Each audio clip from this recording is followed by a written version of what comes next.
From the Oklahoma Newsroom, this is an OU update. I'm Jenny Carlson. What a game Monday night at Allen Fieldhouse. It had been hyped and talked up.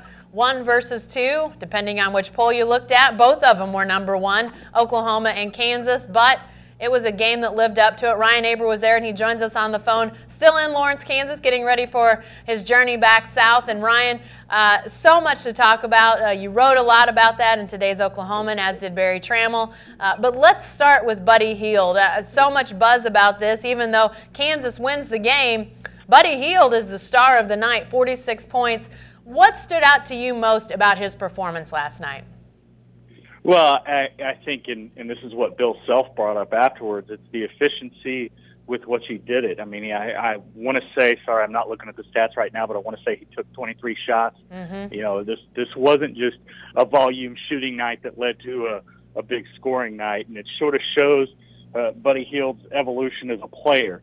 I mean, he hit 8 3-pointers last night and was fantastic from behind the three-point line, but also did a lot of, getting to the rim, handling the ball, making things happen. When their offense was clicking was when Buddy Hield was doing those things. Also had a lot of assists. I think he had 4 assists in that first half when he scored 22. So this is just another mark for Hield's improvement as far as the playing at the next level, and another big-time resume builder for the National Player of the Year race. Well, you mentioned that, Ryan, and you weren't watching on TV. You were there, but I was, and ESPN kept flashing a little box in the corner of its broadcast about Ben Simmons, the LSU player, and it had the line, best player in the country. I'm not so sure that's as undisputed as maybe when they made that graphic before the game, but interesting stuff for sure. Khadeem Lattin is another guy that had some big numbers last night, blocks, points, and rebounds. He really played well, but Ryan, obviously people will remember that free throw he missed at the end of regulation. Kind of an up and down night for him a little bit. Yeah, no doubt about it, but that one missed free throw and shouldn't overshadow the kind of game that he had, because if Khadeem Lattin doesn't make some of the plays that he made, not only the blocks, but altered a lot more shots, really helped Ryan Spangler be effective on the boards. I mean, Spangler had a career-high 18 rebounds in that game to go with 14 from Khadeem. So there's no doubt that OU would not have been there without the kind of game that they had from Khadeem Lattin. They were so much better on the floor with him last night.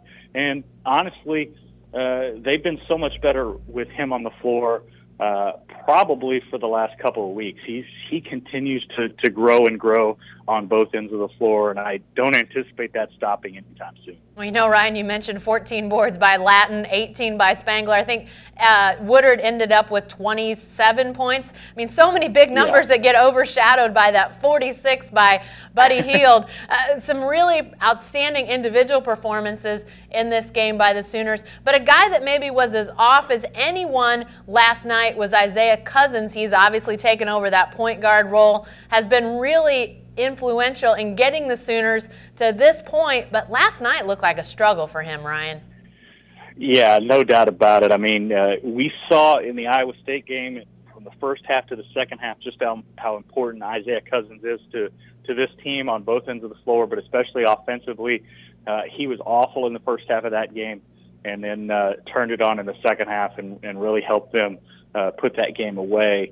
But there was no coming back from what he did last night in Lawrence. He was just as bad as I've ever seen him last night.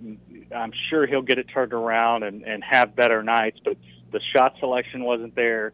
The decision-making that's been so good for so much of this year wasn't there. I mean, if they get the normal Isaiah Cousins that they've had for most of the season, they win that game in regulation probably pretty handily because of things he can do in both distributing and scoring. Yeah, and that just speaks to how much he's been an important part of what this team has done. And Ryan, one other aspect that seemed a little lacking last night is another thing that's helped these Sooners during non-conference play, and that's a deeper bench, a more talented bench. We saw such a short bench a year ago, and now it has expanded, but we didn't see much of that in the overtimes. Lon Kruger sticking with his starters until he had to go to the bench because of Jordan Woodard fouling out. Why didn't we see more of those bench guys in this game? Well, I think the main thing that speaks to is just how good this starting five is. I mean, they're probably the best starting five in the country when they're on the floor together. So he wanted to keep that group together. Denzel Walker had a rough night shooting last night, which is something that we haven't seen a lot of from him to this point. You would have liked to have gotten some more minutes from him in the second half, but once they brought Cousins back into the game, that was pretty well the end of Denzel Walker's night until, like you mentioned, Jordan Woodard fouled out. Kolda Manyang is still a work in progress.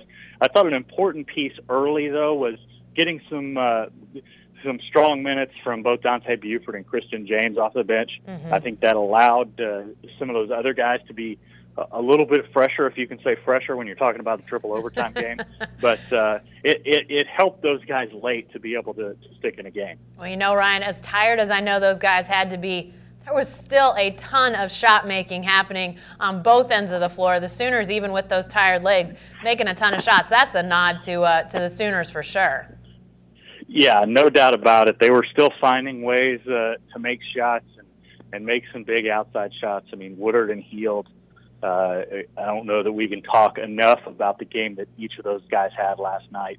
They were fantastic, and even late, when they could find open space, which was hard to find, especially for Hield against Frank Mason, they were able to get things done. Sooners return home Saturday. I'm sure people will be there. That's a hot team right there, the Sooners. I don't see them falling far in the next rankings after what they did against Kansas on Monday night. Be sure to stay with the best coverage team anywhere at newsok.com and every day in the Oklahoman.